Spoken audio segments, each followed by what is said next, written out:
All right. It works. All right. Hello, everybody. I am Brigitte Winter. Welcome to This Game is Garbage, How Form Can Inspire Play in Diceless TTRPGs. Before we get started, I wanted to check and see who we have in the room today. So raise your hand if you are coming here from a design perspective, if you design TTRPGs, analog narrative games, or you are interested in doing that. Anybody? Okay, a lot of people. Raise your hand if you are coming from an academic background. You study TTRPGs, you teach something about TTRPGs. All right, a few of you. And then how about folks who are here just because they like playing TTRPGs? Yes, okay, great. How about Diceless TTRPGs? Okay, a couple of you. Any favorite Diceless games that anybody can name, enjoy playing? One that Nat just mentioned.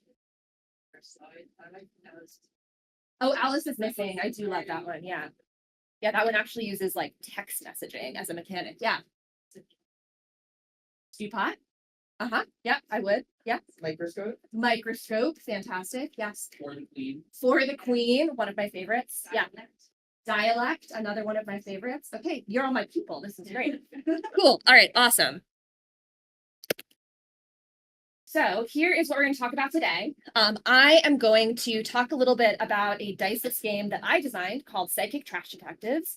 It is a collaborative Diceless TTRPG that is played with actual garbage. I'm going to talk about why I did that weird thing. I'm going to provide some examples of some other games that I worked on that do something similar by using an unusual object as a kind of central object in the game. And then we are going to maybe try a thing together depending on time, or I'm going to send you home with an exercise. We're going to see how we go, how much time we have left. All right. So, oh gosh, that's huge. That is me. So, about me. I am Brigitte Winter.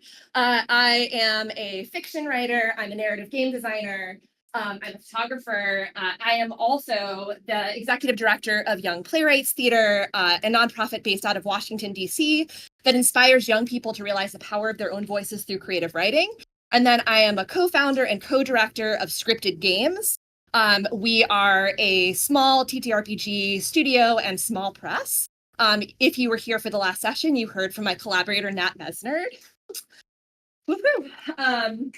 And something else that's important to know about me is that I did not grow up playing TTRPGs or video games. So, but I have always been really interested in storytelling and especially storytelling across different mediums and like picking the right medium for the kind of story that you want to tell. And so I was very excited about 10 years ago to come to the indie TTRPG space, playing games like some of the ones that you mentioned, Dialect, For the Queen, A Quiet Year is another game that I really enjoy. And I was really fascinated by the possibilities of creating a framework for other people to tell interesting and immersive stories. And so I loved that and just like dove right in. As a person with a theater background, I'm also very interested in shared GM games. So because I like really love the way that flattens the power dynamics between the playwright, the audience, the performers, right? And you like come together and you create this ephemeral piece of art that exists just for like one night and then it's gone. I think that is a really radical and cool way to make art. So, in the spirit of radical and cool art making, I have an invitation for you today to play along with me a little bit as I give my presentation. I invite you, if you would like to play along, to search your own pockets, bags, maybe like the ground around you, and find an interesting object. I knew you were going to do that. Very excited about it. All right. So just one object. This can be anything. This can be like a pencil, a hairbreadth, a stick of gum. Fantastic. Doesn't matter. Don't think too deeply about it. You're not marrying it. It's like for the next 20 minutes. Does everybody have an interesting object of some kind? Can I see your interesting objects? Show them to everybody. Oh, these are interesting objects. Y'all are interesting people carrying around some interesting things. Cool. All right, fantastic.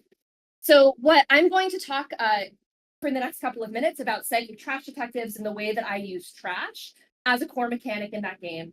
And I invite you, as I talk about that, to meditate a little bit on the object that you have chosen and about like the possibilities for stories and worlds that might be inspired by that specific object. And then we're going to return to that toward the end of the presentation.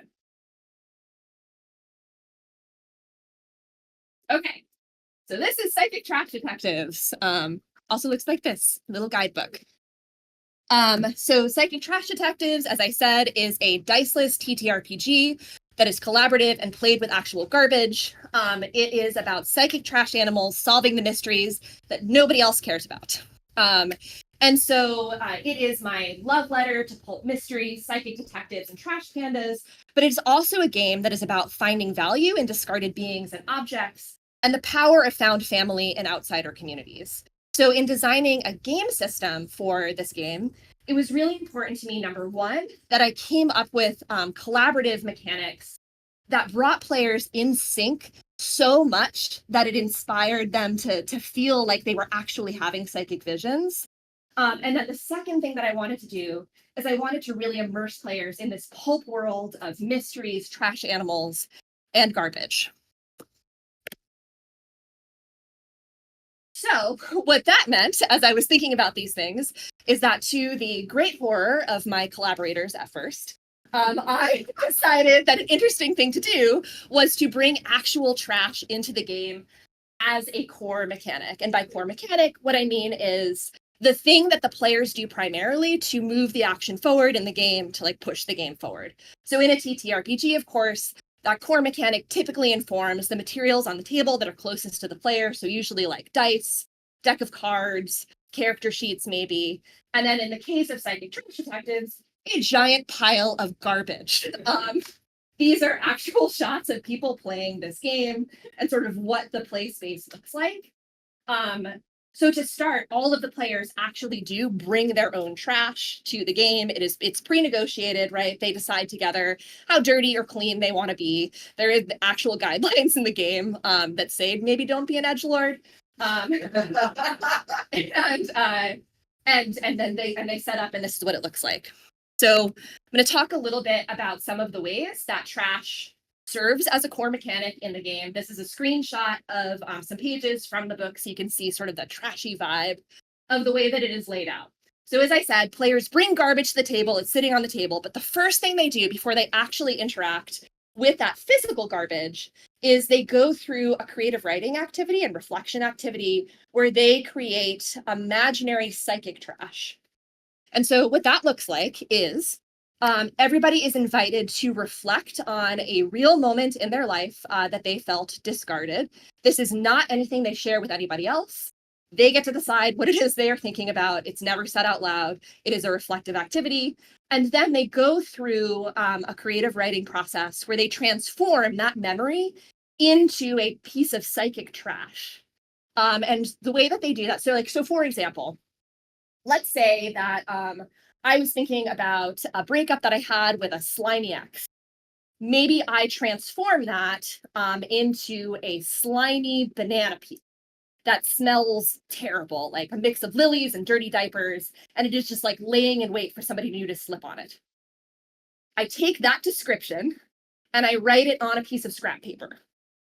Now, I don't show that to anybody right away. What I do is I actually like crumple it up and I throw it into a physical trash can in the center of the table. It's pretty cathartic. You're like throwing away your psychic trash.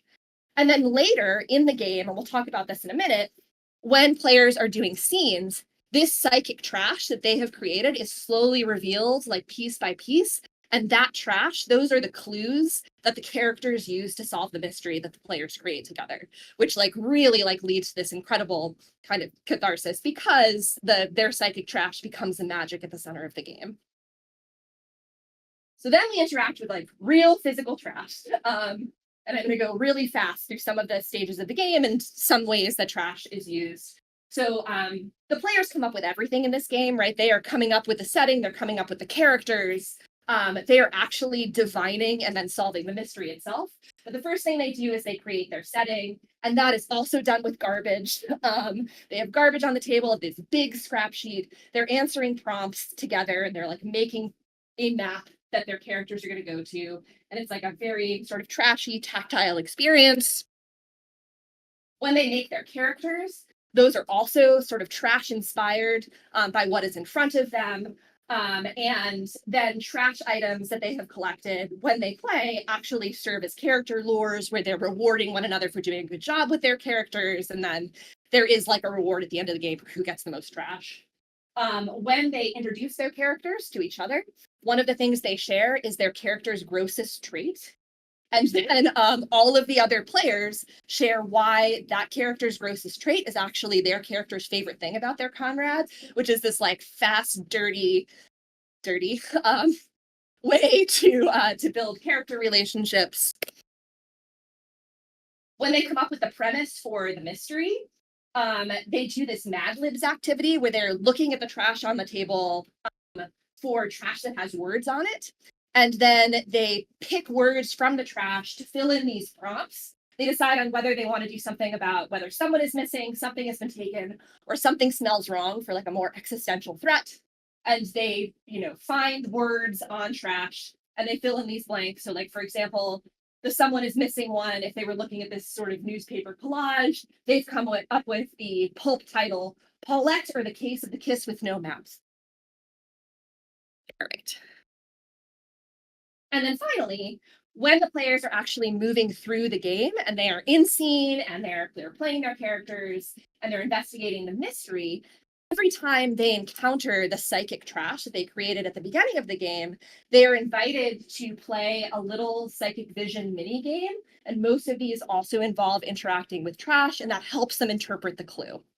And so some of my favorites, one is called Smudge and Judge, and that is basically an erasure poetry activity where they take turns blacking out words on a piece of trash. They use what is left as the clue that they then interpret together to move the story forward and help solve the mystery. Another example involves, it's called trash sleuthing, where they actually, in the, like, whoever is hosting, they look in the actual trash can in that person's house, and the trash that is on top contributes to them solving the mystery, right? So it's these kind of games like that.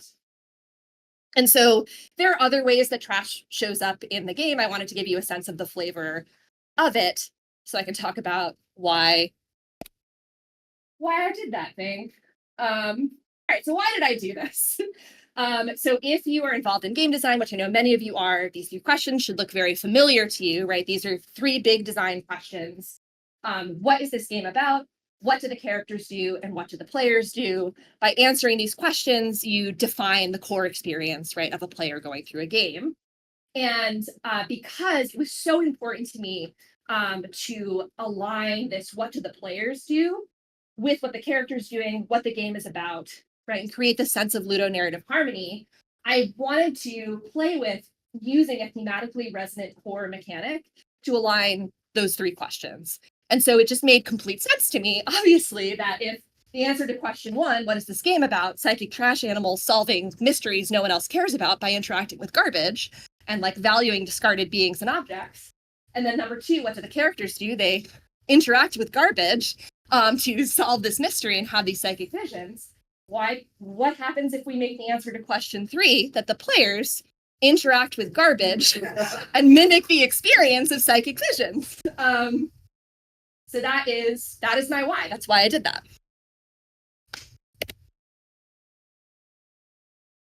Some other examples of some games, by scripted games specifically, because I got to work on these, that do something similar, just to give you a sense of how else it has shown up.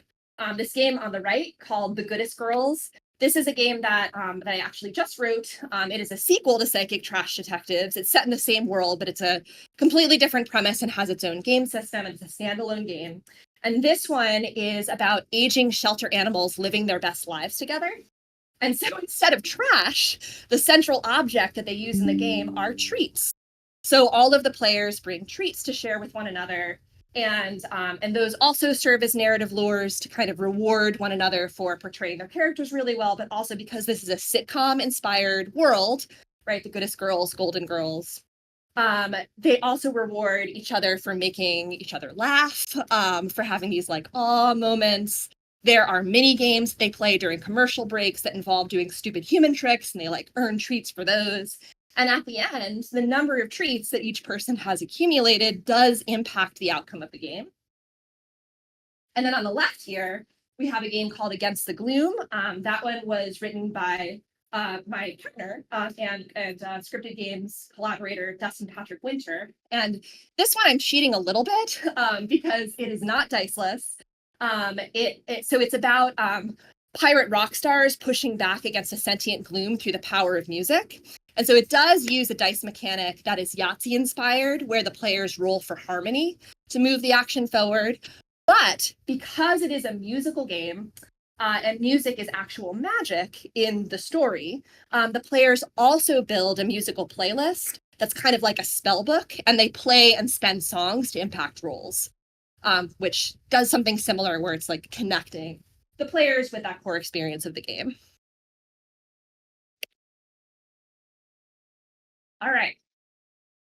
What time? Yes. Okay. Yeah. All right. I talked really fast, and that means I left enough time for us to do an activity, because now it is your turn.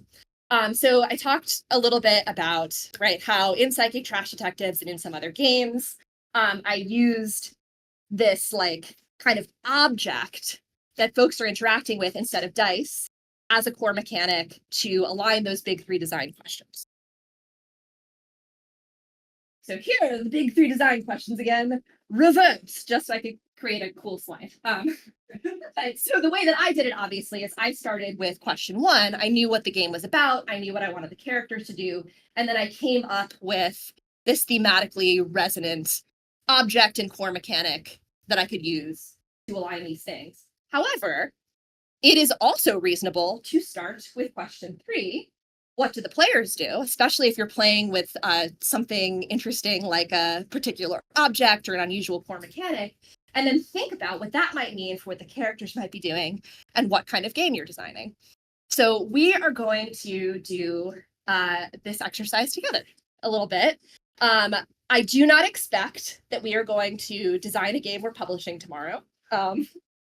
I consider this a kind of drafty exercise where we're going to answer a bunch of questions. We're going to generate a lot of probably bad ideas. And maybe, possibly, coming out of this, there might be the seed of something that some of you take away that you want to make into something bigger later.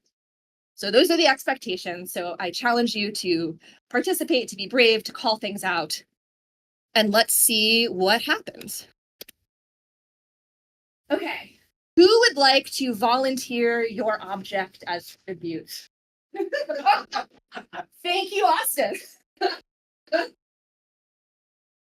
Okay, what a great object for us to start with here.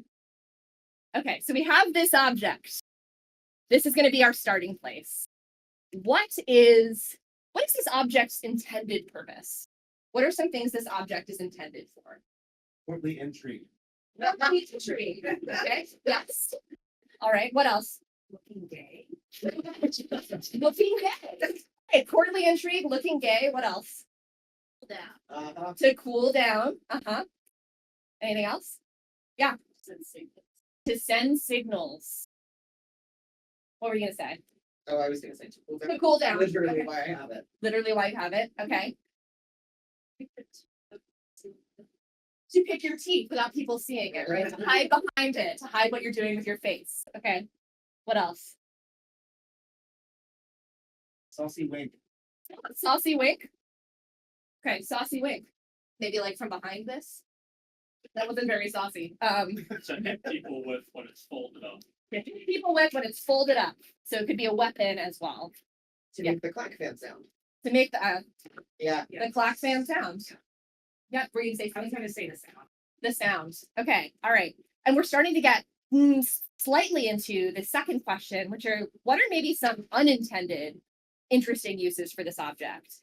Like thinking about even some of the things that you said, the sounds that it makes, the way that it feels, right? Like what could we do with this that is not an intended purpose? Good line. Could fly. To be like wings. Push something across the table. Push something across the table. Like with wind? Yeah. Oh, interesting. Yeah, to block light. It was very helpful here, actually. What else? To write a message on it that flashes people. Ooh, yeah, message notification.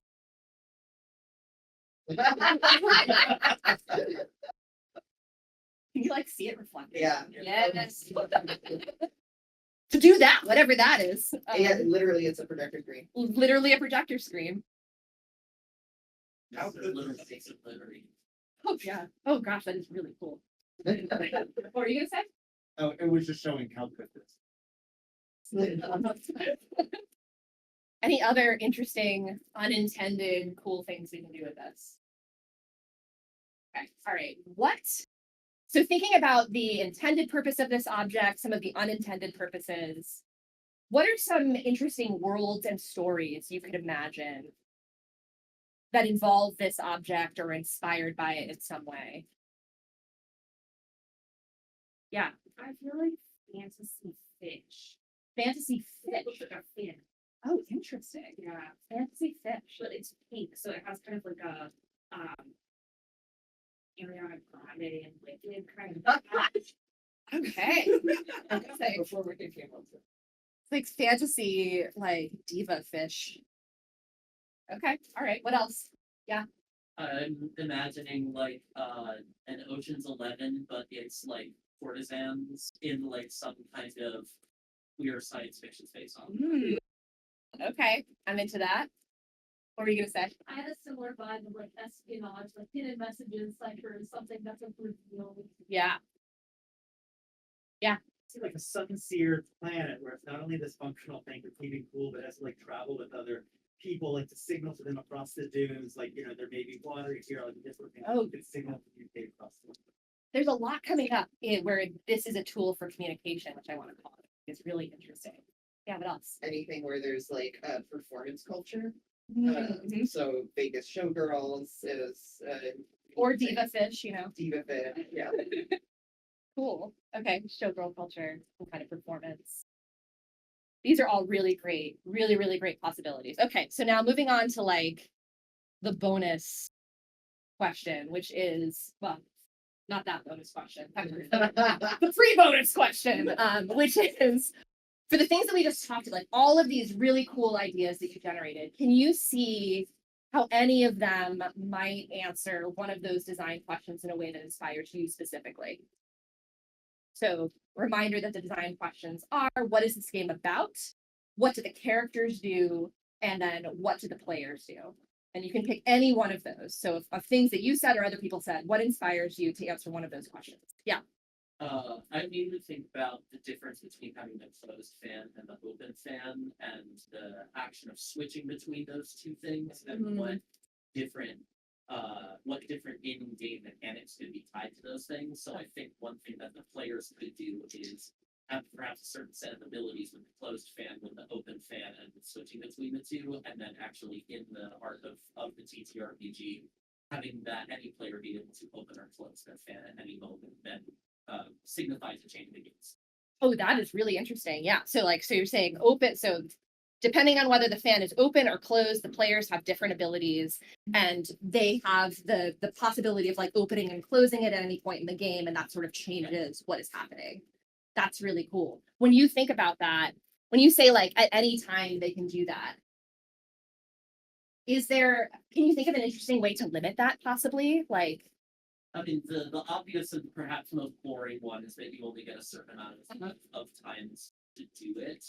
But perhaps, I mean, depending on any of these scenarios wherein perhaps is or isn't socially acceptable in any of these worlds to have a fan open or close, that there then becomes a price for doing so within the kind of. there's always a price. Yes.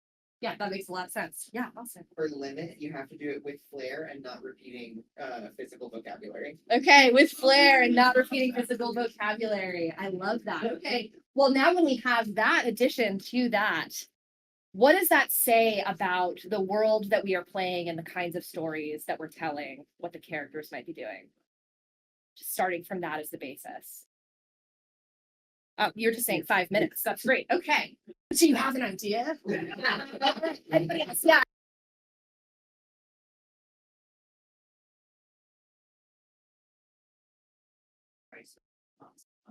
Also need some consideration of what happens if you don't have access to that. What that means, are you player game? Not have the player, does their role change? Because are you still playing? Or you still playing? Oh, that is really interesting. Okay, so then there are kind of three statuses that you might have, right? You're like open, you're closed, or you have run out of the ability to use this tool. And all of those could mean different things for the characters in the game. So what world are we playing in then, do we think? Feels like it could align with a lot of the ideas that we just came up with. Yeah, did you have that thought? So if Flair is part of it, then I think Diva Fish Diva Fish. is a good world choice because they daren't repeat. Okay. All right. So in the interest of time, because I have been warned. All right. So we're doing Diva Fish. It can be open, it can be closed, or you can be you don't have the tool anymore. What does that say for what is happening with the characters in the game in each of those three states? And if we answer that, we have made a whole game. So come on, guys, we can do this in like 2 minutes. Yes. I'm thinking, honestly, in this world, I love the kind of Vegas showgirl idea. I'm Yeah. wondering if there's like this kind of burlesque nightclub within like a I don't know, the Great Barrier Reef. It's a great name for a nightclub. Yeah.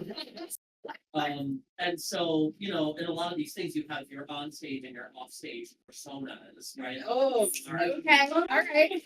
When the fan opens, you're in your on-stage Diva Fish persona, Yeah. and when the fan closes, you're in your off-stage persona, and you have different actions depending on which persona you're in. And maybe if we take the fan away from you, you're like fired from the nightclub or something.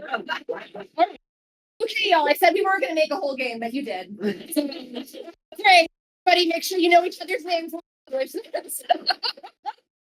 thing we didn't have a chance to do that I encourage you, like, because you all have interesting objects. I think we're headed into lunch now.